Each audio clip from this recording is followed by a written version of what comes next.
Professor Misael Montenegro Filho, meu querido amigo, que bom lhe ver, quanta felicidade tê-lo aqui novamente na nossa escola, ainda que virtualmente, mas eu tenho absoluta certeza de que passaremos por todo esse turbilhão de eventos inesperados e que estaremos juntos presencialmente, novamente, em uma oportunidade em breve.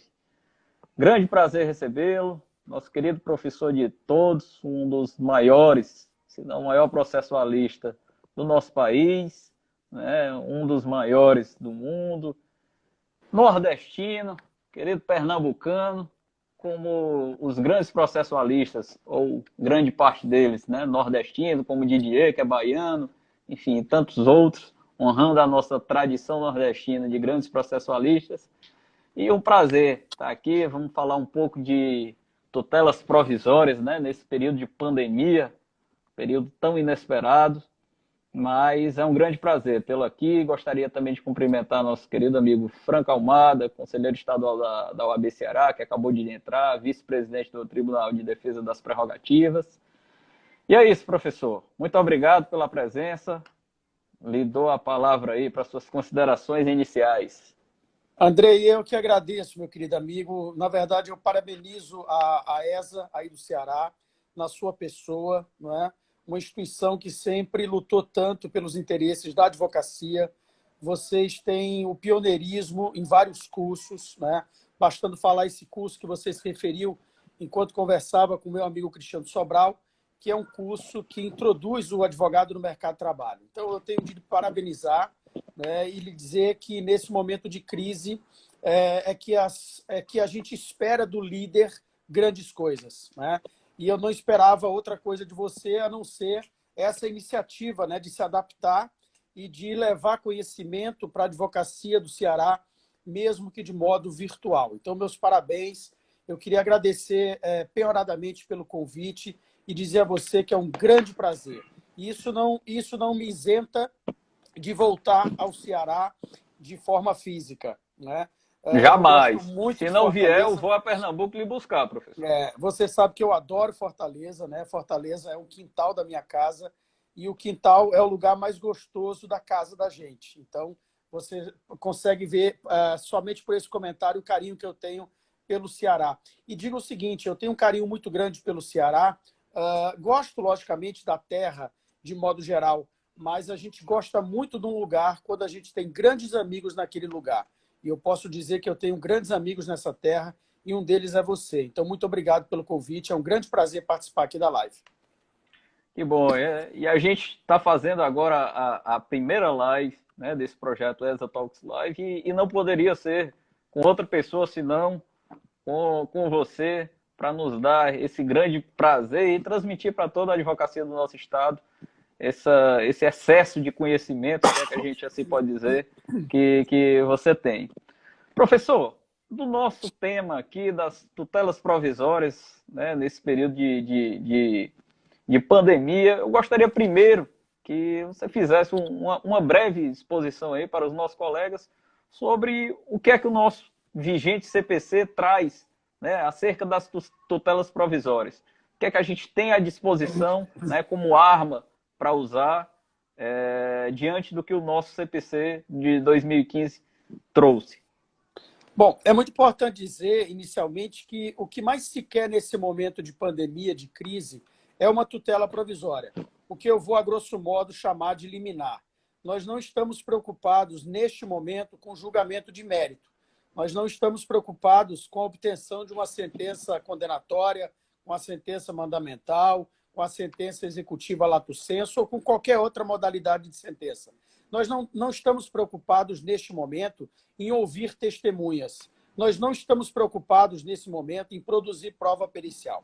O que nós queremos, e o imediatismo se explica, é a obtenção de uma liminar, que nos garanta a redução de alimentos, que nos garanta a redução de aluguéis, que nos garanta um leito de UTI, quando a ação é proposta pelo plano de saúde. Então, hoje, o direito ele está enfeitiçado com essa ideia de, eu vou chamar, grosso modo, liminar. Para que nós possamos, nós advogados, atuar nesse momento tão importante, nós precisamos dominar essa matéria, que é a matéria das tutelas provisórias. E eu vou apresentar aqui um exemplo que vai ilustrar a importância dessa necessidade de domínio da matéria. Um grande amigo advogado me ligou na segunda-feira dessa semana e me trouxe o seguinte problema. Misael, eu advogo para um cidadão, ele tem um pequeno hotel lá em Porto de Galinhas, esse hotel tem 40 apartamentos, ele locou esse hotel para uma terceira pessoa, só que essa pessoa não pagou os aluguéis de março, abril, e já avisou que não vai pagar o de maio. E eu quero, então, propor uma ação de despejo e quero, nesta ação de despejo, obter uma liminar. Então, vejam, a ideia que nós temos na cabeça, a ideia massificada, porque a informação ela nos é dada numa velocidade muito grande, é de que nós poderíamos obter liminares em toda e qualquer situação. E isso não é verdade. Primeiro, nós temos de estudar as tutelas provisórias para sabermos quais são as modalidades previstas no Código de Processo Civil, que requisitos devemos preencher para solicitar a tutela e em que momento podemos solicitar essas liminares. E por isso eu faço uma abordagem inicial dizendo o seguinte: diferentemente do Código de 73, porque lá no Código de 73 nós tínhamos as ações cautelares, a tutela antecipada e fora do Código, também permitindo a concessão de uma liminar, nós tínhamos, como ainda temos, o mandado de segurança. Então, nós tínhamos 3 instrumentos processuais que permitiam a concessão de liminares. E nós sempre fizemos uma confusão muito grande, eu digo nós, advogados mais antigos, sempre fizemos uma confusão muito grande no caso concreto. Nós não sabíamos se nós devíamos ajuizar uma ação cautelar, se deveríamos requerer uma tutela antecipada ou se deveríamos impetrar o mandado de segurança nesta ação solicitando a liminar. E essa confusão, ela se justificava, ela se explicava. Por quê? Porque as coisas eram muito parecidas, meu querido amigo. Para a concessão de liminar em ações cautelares, a lei exigia a demonstração da coexistência do fumus boni juris e do periculum in mora. Para a concessão da antecipação de tutela ou da tutela antecipada, o artigo 273 do Código Velho exigia a comprovação da prova inequívoca da verossimilhança da alegação e do periculum in mora. E para a concessão de liminares em mandado de segurança, a lei exigia, como de fato ainda exige, a comprovação da existência de um direito líquido e certo e, mais uma vez, do periculum in mora. Então, percebam que nós tínhamos periculum in mora nas 3 situações e o outro requisito básico de cada um dos instrumentos era muito parecido com os requisitos básicos dos demais. Direito líquido e certo era parecido, pelo menos à distância, com prova inequívoca da verossimilhança das alegações, que era parecido com fumus boni juris. O que o Código de 2015 ele fez em relação a isso? Ele implodiu esse sistema. Ele jogou esse sistema fora e no lugar dele criou um sistema novo denominado tutelas provisórias. Tutelas provisórias. Então, no Código de 2015, nós temos 2 modalidades de tutelas. Nós temos as tutelas provisórias de urgência e as tutelas provisórias da evidência. Dentro desse primeiro compartimento, dessa primeira espécie, nós temos subespécies.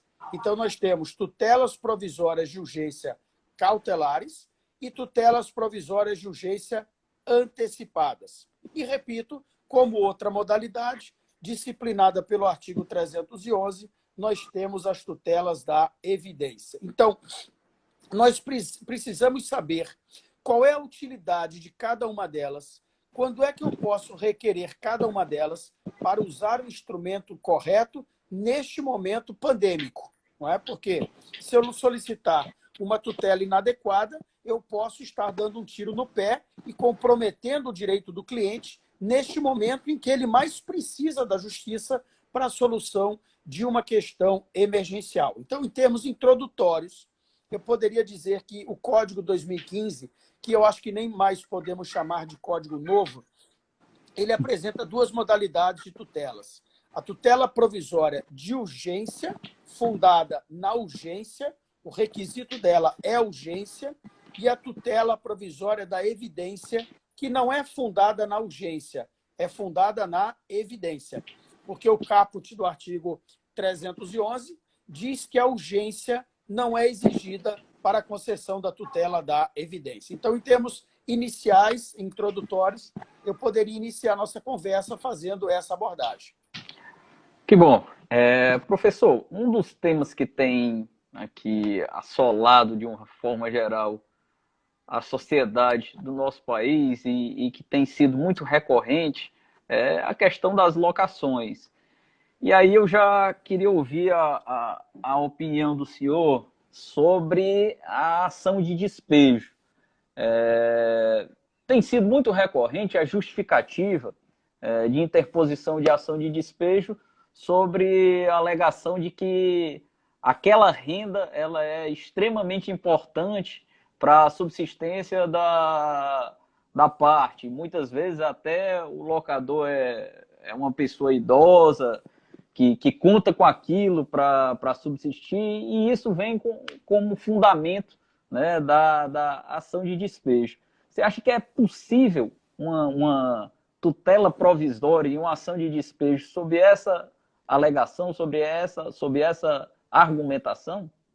Bom, é muito importante dizer que as ações de locação, né, na verdade, nós temos 4 ações locatícias disciplinadas pela Lei 8245.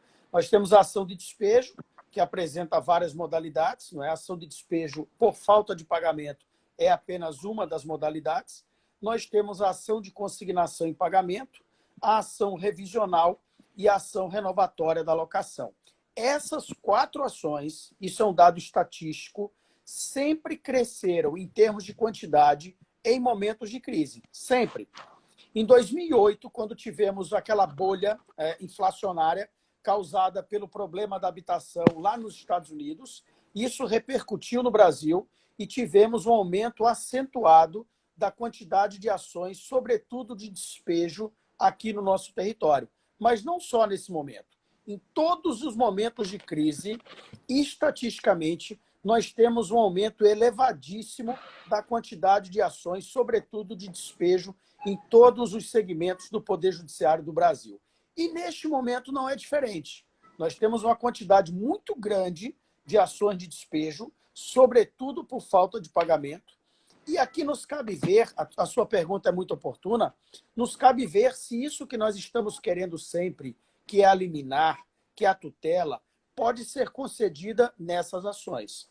Muitos advogados, eu tenho observado isso, eles têm proposto a ação de despejo e têm dito o seguinte, e é importante dizer também que nós temos sempre muita pena do locatário. Nós tendemos a ter pena do locatário.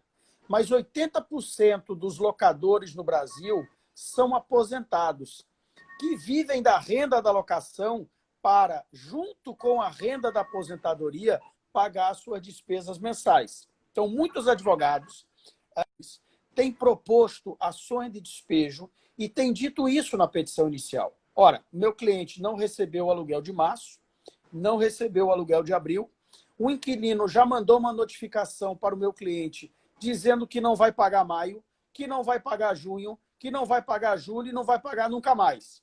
Então, eu quero uma liminar agora, no início do processo, para que aquele inquilino seja afastado da posse do imóvel e o meu cliente, então, possa recuperar o bem e, quem sabe, aí locar para uma outra pessoa, se não num curto espaço de tempo, mas que o imóvel esteja disponível para essa finalidade. Eu chamo a atenção dos advogados para o artigo 58, inciso 9 da Lei do Inquilinato. Esse dispositivo ele diz o seguinte, que nas ações de despejo por falta de pagamento, só se admite a concessão de liminar quando o contrato estiver desprovido de uma garantia contratual. Então, as garantias contratuais, elas estão relacionadas no artigo 37 da Lei do Inquilinato. Nós temos a fiança, nós temos a caução, enfim, temos 4 modalidades de garantia. Quando o contrato estiver desprovido de garantia e o fundamento da ação for o não pagamento dos aluguéis, a lei, repito, no artigo 58, inciso 9, permite a concessão de uma liminar para a recuperação do bem no início do processo, desde que o locador preste uma caução no valor correspondente a 3 aluguéis. E aqui é importante destacar que temos uma divisão da jurisprudência. Parte da jurisprudência exige efetivamente esse depósito dos 3 aluguéis em dinheiro, o que pode dificultar a retomada nesse momento, porque eventualmente o locador pode não dispor do valor correspondente a esses 3 aluguéis. Mas outra parte da jurisprudência permite que eu use o meu crédito como caução para obtenção da liminar. Então, imaginemos, o cidadão está me devendo fevereiro, março e abril. Eu entro com a ação de despejo, o juiz ele diz a mim, olha, eu estou até com vontade de conceder a liminar em seu favor, mas você precisa prestar uma caução, porque essa decisão é uma decisão provisória e eu posso eventualmente mudar essa decisão posteriormente. Eu digo, excelência, eu vou usar esse crédito. Qual é o crédito? Esses aluguéis vencidos como caução. Parte da jurisprudência admite a adoção dessa técnica. A jurisprudência é muito dividida e eu acho que haverá uma tendência para se admitir mais essa segunda situação, olhando para a situação difícil do locador que não vem recebendo os aluguéis. Então, respondendo objetivamente a tua pergunta, o fundamento único da inadimplência não subsidia, não autoriza a concessão da liminar em ação de despejo, nunca autorizou e não autoriza nesse momento de pandemia, sendo necessária a comprovação do preenchimento do segundo requisito, que é o contrato não estar garantido por qualquer das garantias do artigo 39 da lei, 37 da Lei do Inquilinato. Perfeito. Diante da dificuldade, né, dado esse óbice aí que o querido amigo colocou, eu tenho visto alguns operadores do direito tentando notificar o locatário, né, indicando que a permanência no imóvel representaria o esbulho, tendo em vista a ausência de pagamento, para tentar preparar, né, digamos assim, uma ação possessória. Você acha que é viável essa tese, essa tentativa de notificar, informando ou reconhecendo que a permanência no imóvel seria um esbulho, para depois tentar ingressar com ação possessória e conseguir uma liminar como uma substituição do que seria a ação de despejo por falta de pagamento? Bom, a ação possessória, eu posso dizer que é uma ação queridinha da advocacia. Queridinha da advocacia. Por quê? Porque é uma ação que eu estou falando em tese, não estou falando nesse momento de pandemia e ainda não estou respondendo a sua pergunta, mas em tese é uma ação que admite a concessão de uma liminar quando a posse do réu no imóvel datar de menos de ano e dia. Nós chamamos isso de posse de força nova.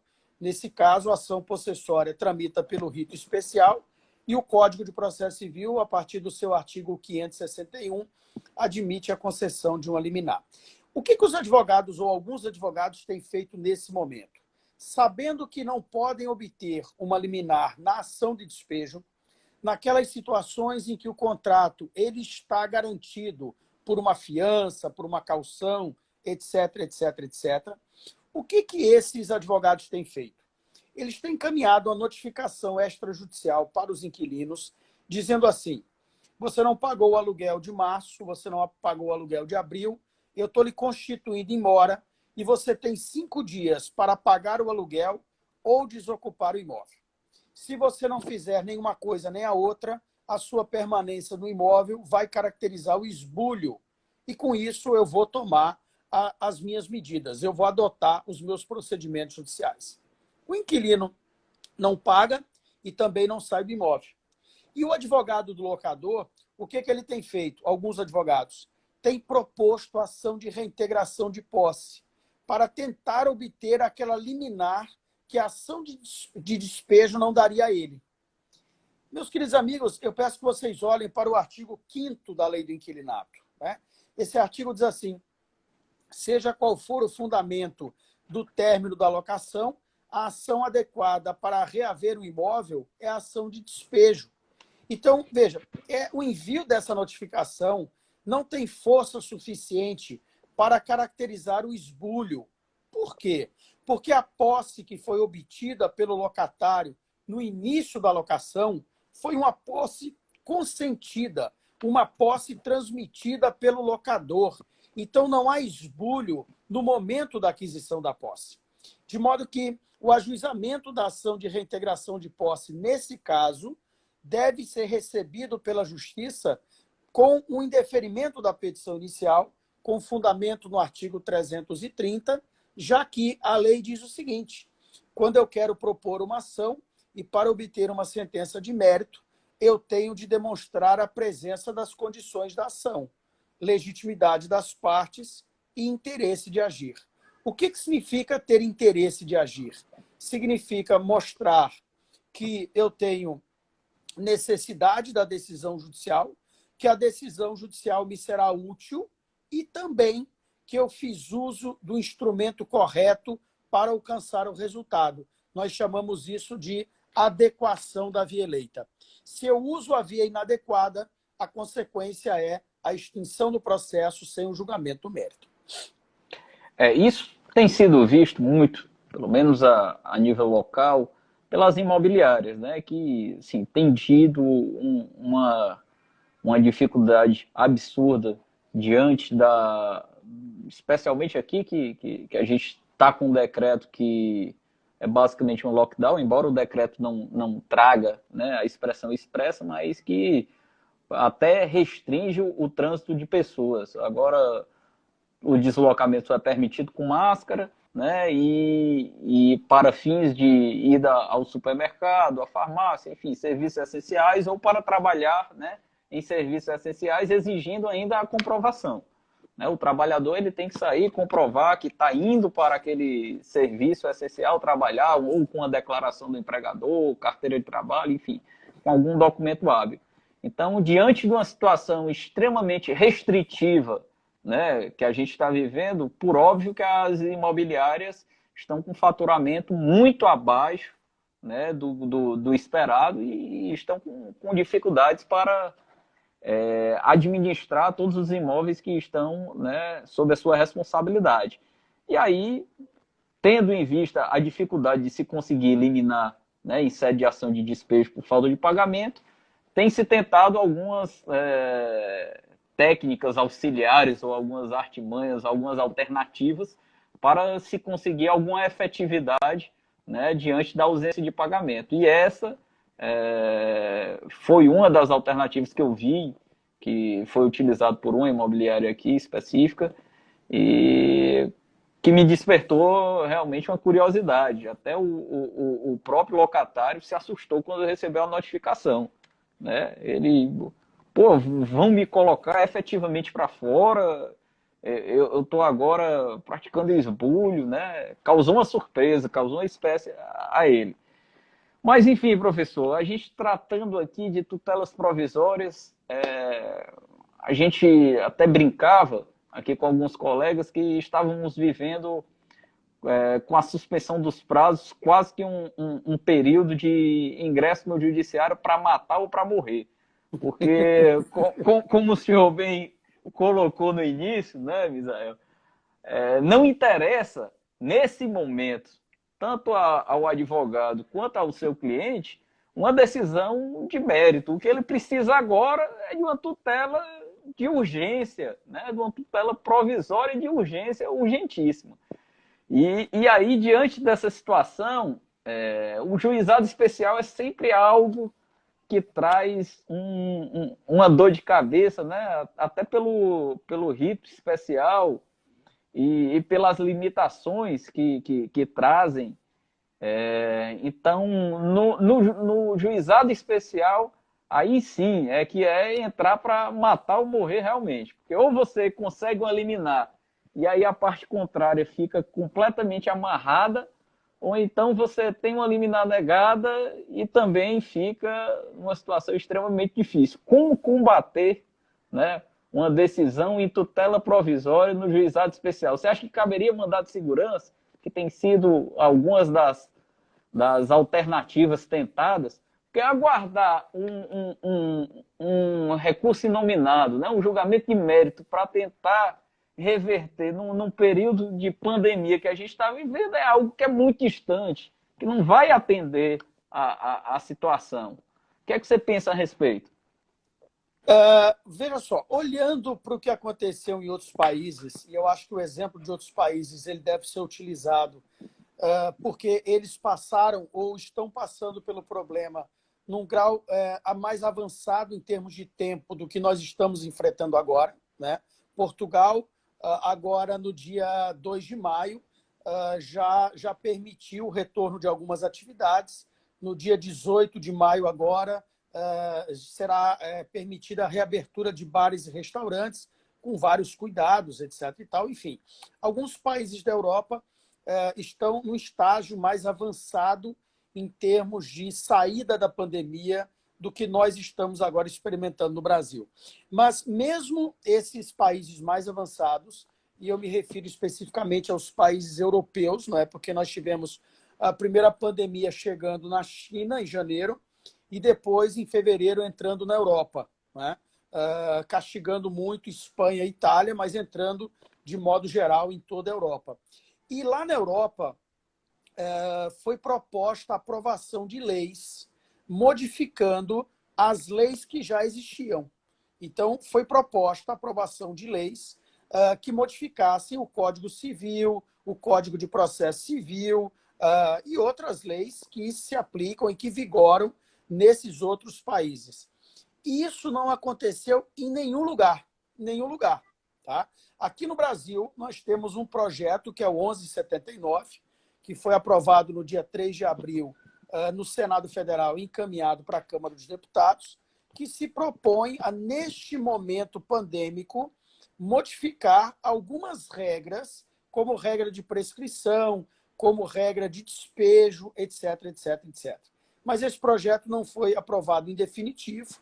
E eu faço essa introdução, antes de responder a tua pergunta, para dizer o seguinte: nós ainda estamos hoje utilizando Código Civil, Código de Processo Civil, Lei do Inquilinato, Lei 90/99, que é a lei do juizado. Nada mudou, nada mudou. Então, para eu obter uma tutela provisória hoje, eu tenho de preencher os mesmos requisitos que eu estava obrigado a preencher antes do dia 20 de março, quando, por força da Resolução 313, houve suspensão do serviço forense, atingindo tanto o processo eletrônico como o processo judicial, embora o eletrônico, por força da Resolução 314, teve os seus prazos retomados agora em 4 de maio. Então, algumas pessoas pensam assim, bom, em momento de pandemia eu posso pedir qualquer coisa. Não.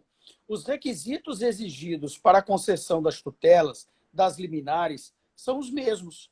No caso de ações de modo geral, eu preciso olhar sempre para o artigo 300 do Código de Processo Civil. Quando eu for pedir uma liminar para o juiz, seja no juizado, seja na justiça tradicional, eu tenho de comprovar a coexistência da probabilidade do direito e do perigo de dano ou do risco ao resultado útil do processo. Algumas legislações esparsas exigem o preenchimento de requisitos adicionais, como na Lei do Mandado de Segurança, o exemplo que eu dei, me referindo ao artigo 59, inciso 9, da Lei 8245 de 91. Então, lá no juizado, agora entrando na tua pergunta, lá no juizado, se a parte comparece em qualquer juizado e obtém uma tutela provisória, eu vou chamar popularmente de liminar, e obtém uma liminar, a outra parte, ela sempre, não só agora, ela sempre enfrentou dificuldade para atacar essa decisão interlocutória. Porque a Lei 90/99, ela é integrada por 53 artigos na parte do direito civil e do processo civil. A partir do artigo 54, ela disciplina atos que são criminais. Então, você vê, nós temos no Código de Processo Civil mais de 1.000 artigos, enquanto que na Lei 90/99, nós temos 53 em matéria processual civil e de direito civil. E aí você poderia dizer assim, Misael, foi concedido uma liminar lá no juizado, e a Lei 90/99 não prevê a possibilidade de interposição do agravo de instrumento. Mas não tem problema.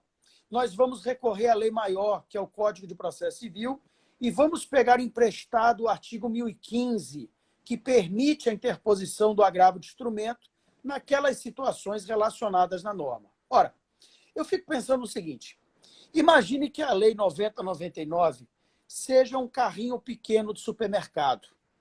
Então, eu vou fazer minhas compras lá no juizado e eu vejo que no juizado, lá na sistemática do juizado, eu não tenho um ato específico para disciplinar a prática de algo que eu quero fazer. Aí eu vou andando pelo supermercado, vou na prateleira, pego um ato processual que está no Código de Processo Civil e vou jogando dentro do carrinho. E vou dizendo assim, não tem problema de não termos o dispositivo na Lei 90/99. Eu vou pegando emprestado no Código de Processo Civil. Ora, se eu for pegar tudo emprestado que está no Código de Processo Civil e jogar no carrinho, esse carrinho não vai aguentar o peso. Então, a Lei 90/99, ela foi moldada de propósito para que seja um microsistema. E esse microsistema, ele não quer ser permeado pelas normas que estão no Código de Processo Civil. Nós não queremos agravo de instrumento no juizado especial civil. Quer dizer, eu até queria, mas, de modo geral, o legislador não quis o agravo de instrumento na lei do juizado e na sistemática do juizado. E a sua pergunta é muito adequada. Bom, se eu não posso atacar essa decisão através da interposição do agravo de instrumento, o que eu posso fazer? Posso impetrar mandado de segurança? Eu acho que sim. A minha opinião pessoal, não é a opinião de agora. Essa opinião eu sempre manifestei. Amanhã posso até mudar de opinião, né? Porque aquele que não muda de opinião, ele quer ser burro o resto da vida, o que pelo menos não admite mudar de opinião. Ele admite, então, que pode ser burro o resto da vida. Eu sempre achei que podemos sim impetrar o mandado de segurança. Na justiça tradicional, vamos pensar numa seguinte situação, Andrei. Eu entrei com ação contra você, obtive um liminar. Faça isso não, professor. Entre contra outra pessoa, contra mim não. Você derruba fácil.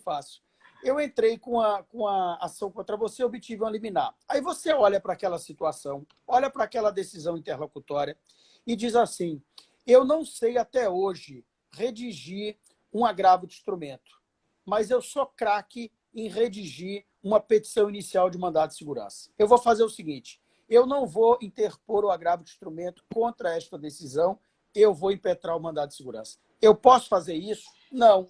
Não posso, porque o artigo 5º da Lei do Mandado de Segurança, que é a Lei 12.016 de 2009, veda a impetração do mandado de segurança excepcionalidade como substituto de recurso judicial. Por quê? Por ausência de interesse. Eu não preciso do mandado de segurança. Eu posso resolver o meu problema fazendo uso de um recurso, que é um instrumento mais simples. Mas lá na lei do juizado não se admite agravo de instrumento. E aí, por isso que vem essa pergunta que é muito oportuna. Se eu não posso atacar a decisão por agravo de instrumento, poderia impetrar o mandado de segurança? Eu entendo que sim, e entendo que a competência é do colégio recursal. Mas, em alguns estados, se defende a não impetração do mandado de segurança e o uso da chamada reclamação no lugar do mandado de segurança, também conhecida pelo colégio recursal. Então, há uma divisão de jurisprudência. Eu sugiro para os colegas que verifiquem, no estado em que atuam, qual é a predominância de entendimento. Uma boa sugestão também. A reclamação, o mandado de segurança, também nessas hipóteses, é muito utilizado na Justiça do Trabalho, né? Que o agravo de instrumento ele serve meramente para destrancar recurso, né? E não para atacar decisão liminar. Então, entraria na mesma situação da lei do mandado de segurança. Não há recurso cabível para atacar diretamente aquela decisão interlocutória e, por conta disso, os advogados interpõem mandado de segurança. Mas, professor, tem uma situação aqui, né, trazida por essas resoluções do CNJ, que abordaram a interrupção de prazo, ou a suspensão dos prazos, na verdade. enfim, e toda essa parafernália de adaptação às tecnologias, né, que o período passou a exigir.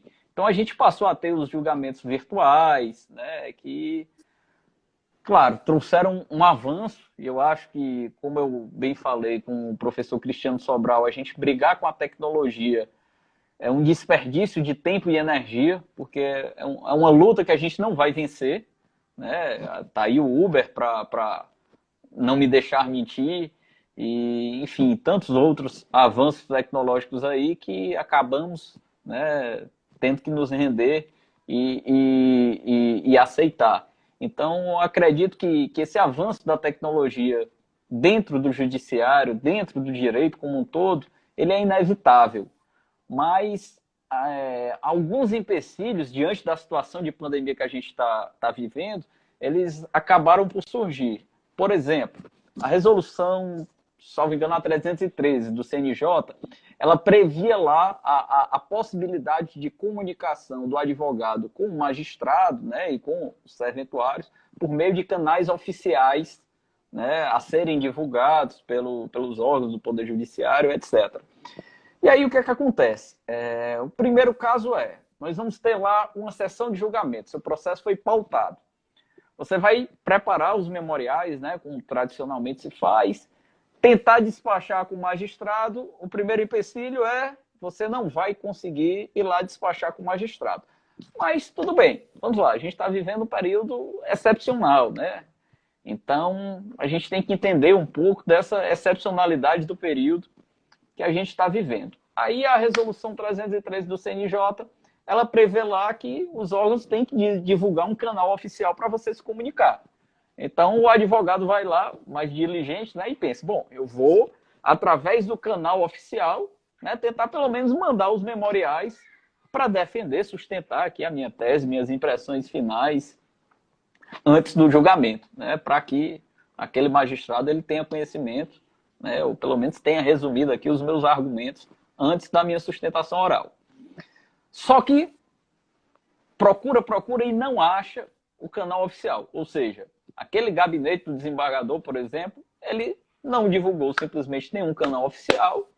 Você liga para o Poder Judiciário, para o tribunal, não consegue contato, tenta passar para o gabinete, não consegue, não tem e-mail, não consegue de forma alguma mandar os seus sofridos memoriais. E aí o que resta rapaz, eu vou requerer a retirada do meu processo de pauta, né? Eu, sim, estou tendo a minha profissão extremamente dificultada, né? E o canal oficial que a própria normatização do CNJ exige também a mim não foi disponibilizado. Eu peço a retirada do meu processo de pauta e o tribunal simplesmente não retira e leva a julgamento. Julga o meu processo. Agora retornamos, né, os prazos, pelo menos dos processos virtuais. Estamos lá com os prazos novamente correndo e, em tese, os processos fluindo normalmente. Eu posso alegar uma nulidade por violação à ampla defesa? Há um vício processual capaz de anular o julgamento daquele meu processo? O que é que você acha? Qual a sua visão aí? Bom, eu vou fazer um atalhozinho na sua pergunta para dizer o seguinte. Eu, particularmente, acho que, no que se refere às audiências exclusivamente de tentativa de conciliação, quer me parecer que nós devemos olhar para esse momento pandêmico e usar isso como exemplo para percebermos que nós podemos fazer quase todas as audiências de tentativa de conciliação por meio virtual, por meio online e até mesmo pelo WhatsApp, né? Alguns estados da federação, alguns tribunais aprovaram normas internas, portarias, resoluções, como aqui em Pernambuco, em Santa Catarina, prevendo a possibilidade de realização das audiências de conciliação pelo WhatsApp, né? Então, o advogado informa o telefone dele, assim como o advogado da parte contrária. O conciliador ele monta um grupo de WhatsApp apenas para aquela finalidade e no dia, então, da audiência, ele abre, faz o pregão e começa a discutir se há ou não possibilidade de acordo. Eu acho que, no que se refere à audiência tentativa de conciliação, isso é extremamente salutar, porque eu não sei aí no Ceará, mas aqui em Pernambuco, de 100 audiências de tentativa de conciliação designadas com fundamento no artigo 334, apenas 8 terminam em acordo. 8. Né? Então, eu acho que nós podemos usar essa ferramenta, não só em tempo de pandemia, mas daqui para frente, para simplificar a vida do advogado e o trabalho da justiça. No que se refere aos julgamentos que são pautados no âmbito dos tribunais, a Resolução 314, que foi a última, ela diz o seguinte, que está autorizada a realização dos julgamentos virtuais, sendo que o advogado ele pode, 24 horas antes da sessão de julgamento, requerer a prerrogativa de fazer a sustentação oral. E aí o tribunal ele precisa oferecer a ferramenta, o canal, né, para que o advogado ele possa virtualmente fazer a sustentação oral. Bom, se formos olhar para o artigo 935 do Código de Processo Civil, nós vamos verificar que ali há uma norma dizendo que a pauta de julgamento ela deve ser publicada no mínimo 5 dias antes da sessão. Para que serve esse prazo? Veja, o prazo não serve só para eu me preparar para uma sustentação oral. O prazo serve também para que eu tenha oportunidade de fazer aquilo que você disse na sua pergunta, que eu gostaria de fazer, que é distribuir memoriais. Né? Seja falando diretamente com o desembargador, se o desembargador adotar essa política, seja para simplesmente entregar um memorial na secretaria do gabinete do ministro ou do desembargador. No momento em que esse canal ele não me é oferecido, eu particularmente entendo que há aí uma caracterização do cerceamento do direito de defesa, exceto se eu vier a fazer a sustentação oral. Por quê? Porque no processo civil nós usamos a máxima do direito francês, que é page de nullité sans griffe. Sem prejuízo não há nulidade.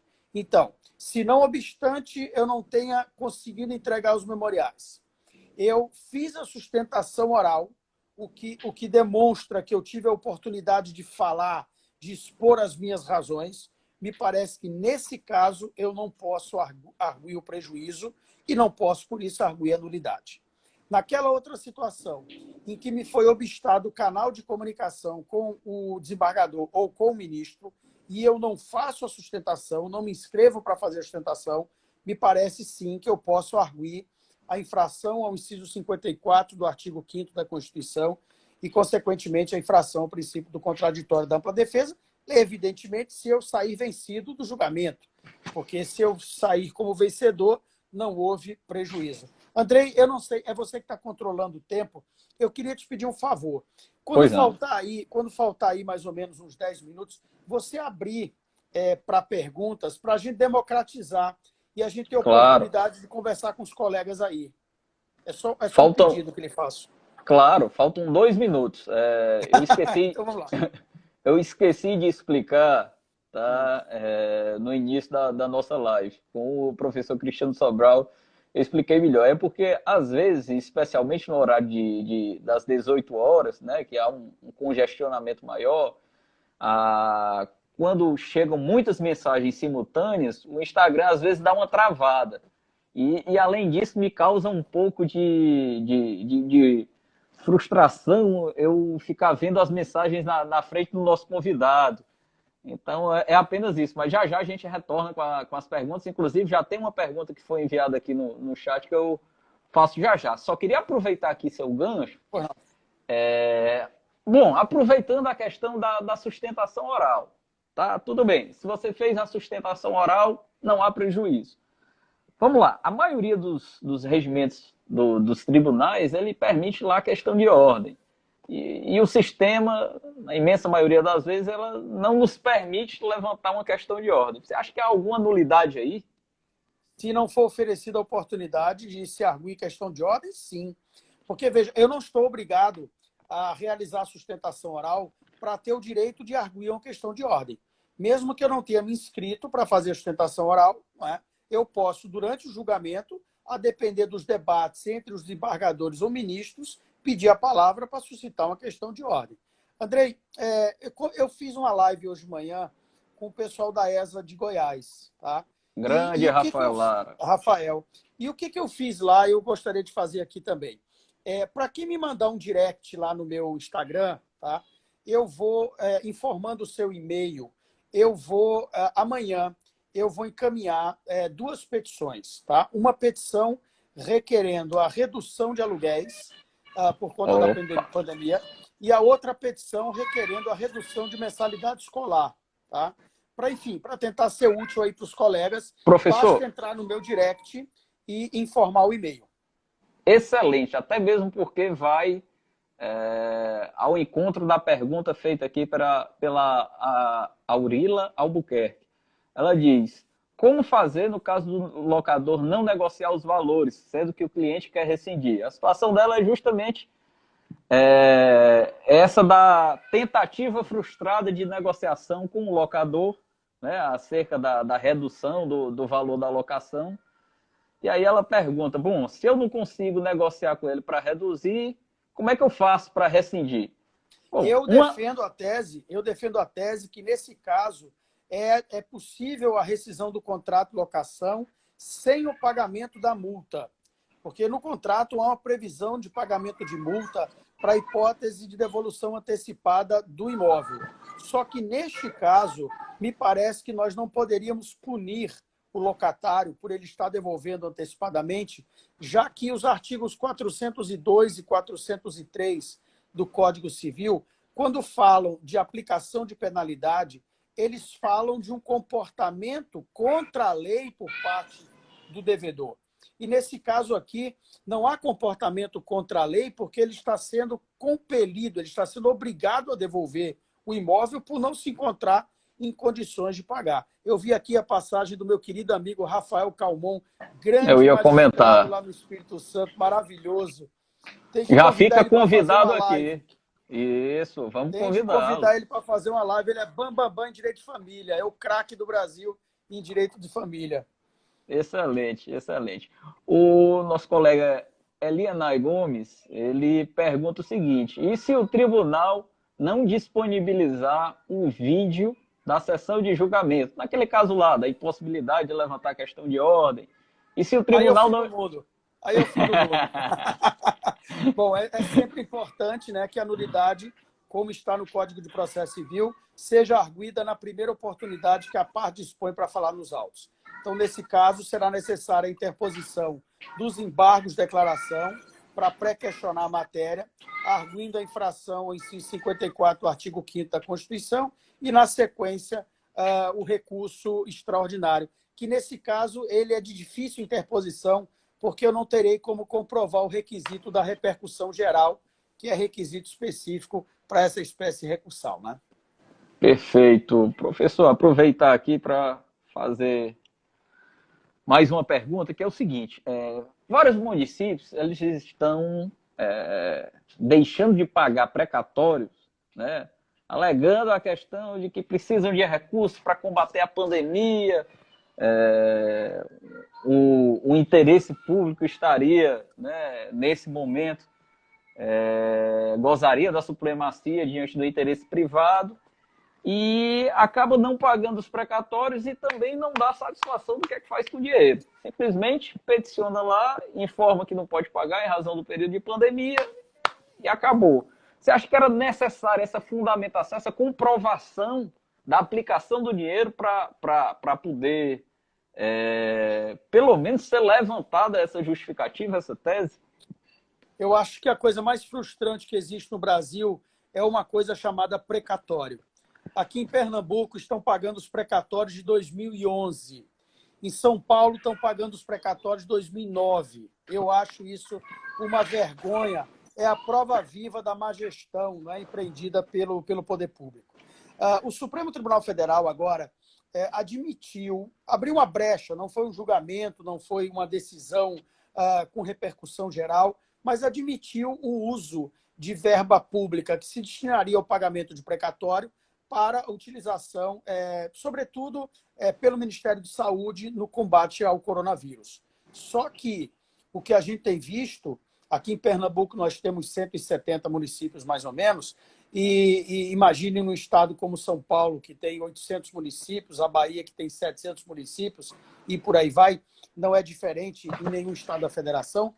Aqui o que se vê é uma proliferação de protocolo de petição pedindo prazo de 120 dias para pagamento de precatório, valores já depositados, às vezes até RPV, requisição de pequeno valor, sob a justificativa de que vão usar essa verba no combate ao coronavírus. A justificativa por si só não é suficiente para o deferimento do pedido. É necessária a comprovação da utilização daquele numerário em dotação específica para o combate ao coronavírus, sob pena de se abrir aí, se conceder um habeas corpus para se institucionalizar o calote de uma vez no sistema de precatório. É interessante. Deixa eu ver só aqui a pergunta. A possibilidade de uma pequena explanação sobre a audiência de justificação na ação de reintegração de posse com tutela de urgência. Vamos lá. Quando a ação... Nós temos 3 modalidades de ações possessórias. Nós temos reintegração de posse, manutenção de posse e interdito proibitório. Em qualquer delas, quando a posse do réu datar de menos de ano e dia e a ação, portanto, tramitar pelo rito especial, a lei admite a concessão de uma liminar. Ocorre que, quando o juiz recebe a petição inicial, ele deve verificar se o autor comprovou o preenchimento dos requisitos que estão no artigo 561 do Código de Processo Civil, ou seja, posse anterior, turbação ou esbulho, data da sua ocorrência e perda ou molestamento da posse. Quando o juiz recebe a petição inicial e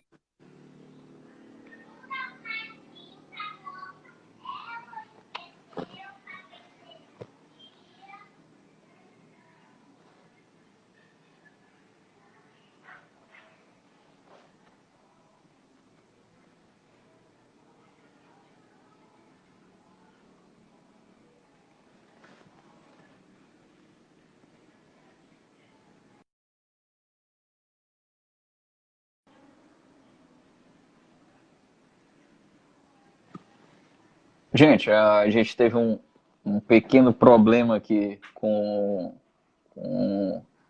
a conexão do professor Misael, mas também já estávamos nos encaminhando para os minutos finais. Acho que faltam em torno de 3 a 4 minutos para encerrar. Então, vou aproveitar, agradecer a presença de vocês, dizer que a Escola Superior de Advocacia do Ceará está se empenhando muito para tentar ofertar o melhor para vocês. Estamos passando por um grande período de adaptações, né, diante da extraordinária presença dessa pandemia, infeliz presença dessa pandemia, mas temos tentado, já ofertamos mais de 15 cursos online, estamos iniciando hoje esse projeto que traremos também para vocês grandes juristas. Acompanhe as nossas redes sociais, nosso site, vocês verão que a gente organizou uma programação de lives muito boa para vocês e vamos iniciar também o projeto Webinar com cursos, enfim, e novas discussões para proporcionar nesse momento de pandemia, onde estão todos no isolamento social, uma oportunidade de conhecimento, de debater de forma descontraída, aberta, direta, oportunizando para todos vocês também a participação, para que a gente possa compartilhar um pouco de conhecimento. Agradeço mais uma vez a presença de todos vocês e agradeço ao nosso querido professor Misael, parceiro de longas datas, pela disponibilidade e parceria de sempre. Obrigado, gente. Tenham todos uma excelente noite.